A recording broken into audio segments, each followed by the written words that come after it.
Edge, great businessman too. True. Really? Oh, yeah. Great businessman.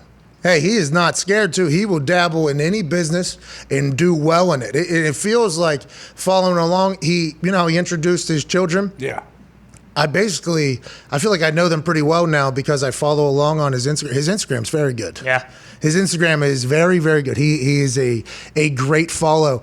But the amount of pride that he had for each one of his kids, and it's not like bullshit, by the way. If you follow him, he's posting about all of them basically all the time. That was really cool. And his drop top on 28s, I was told. I thought it was 26s.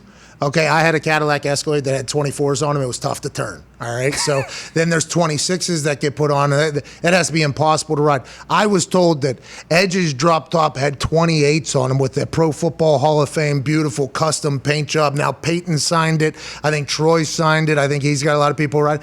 He crushed the week. Edgerrin James fucking slaughtered the weekend. Peyton did as well. It was a great weekend to be a Colt. Well, and I think too, like, you know, I mean, oh yeah, Jim Irsay threw hundreds. That was incredible. But Edge told him to, and a lot of people say Jim looks like an asshole or whatever, but I assume people are saying what's up, and Edge actually gives him the make it rain. Yeah, let it run. And then Irsay, brother, that didn't go. I'm sorry. The wind. I forget though, because when Edgerrin James left the Colts, I was probably 13 or 14 or whatever. Like, I forget that, like, when he left, it wasn't like, just because of how long it's been, like, it was like, maybe he was like losing step. I think he led the NFL in rushing, and then they traded him, and then had that entire another career in Arizona. But for whatever reason, just because time's passed, it's like you forget that kind of stuff. It's like, oh, this guy was a fucking dog. I love watching the highlights. Yeah. Like whenever you get to see Calvin Johnson's highlights for 5 straight minutes or whatever, and then he goes up there and talks about how we should all be smoking a little bit more weed. I absolutely love that whole thing. But whenever you got a chance to watch, like, for instance, Najee Harris was immediately compared to Le'Veon Bell, probably because he was a Pittsburgh Steeler or whatever.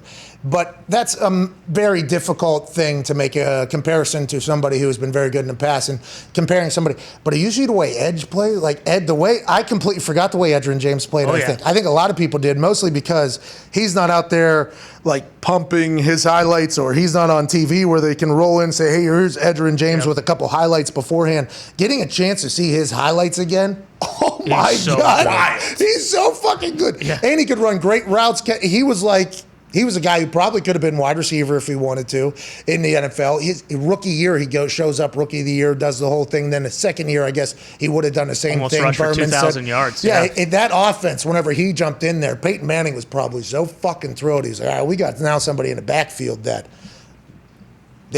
they can't have a light box now. Completely changed the game. And then Joseph Adai obviously came in after that. It was Dominic Rhodes. There was then a stable of running backs that came in there. But Edge was unbelievable. And he was before my time, I think literally maybe 1 year or 2 years, because we played against the Arizona Cardinals in Indy. So obviously the video tribute for him there in the place big ovation. Went crazy. They loved Edgerrin James in Indianapolis because he would only get interviewed, I think, by the local media because he was he wasn't a big, and he would always crush. His interviews would always crush. The Japanese preseason game is like his shining moment, basically. That as soon as I don't want to say shining moment because he's done so many great things in the community, especially back at home, by the way. He has an entire, estate property that he has in the summer. He runs entire camps for basically entire neighborhoods of people. Wow. Edgerrin is the absolute best, but he did not want to play because he is a businessman in a preseason game in Japan due to the taxes, and that was a saga that was covered over here. He ended up going, but I think there was some agreements made on both parties' side, both the Colts, the NFL, and Edgerrin James, because I think it was the year after he won some award, or they won a Super Bowl. He was a big name. Edgerrin James was a big deal going over there, so they were marketing that he was going. Yeah. And then I think some math was done about the taxes and what was going to happen, and there was a lot of players that were like, we ain't going though. We appreciate it, but Edgerrin James, absolute icon, dude.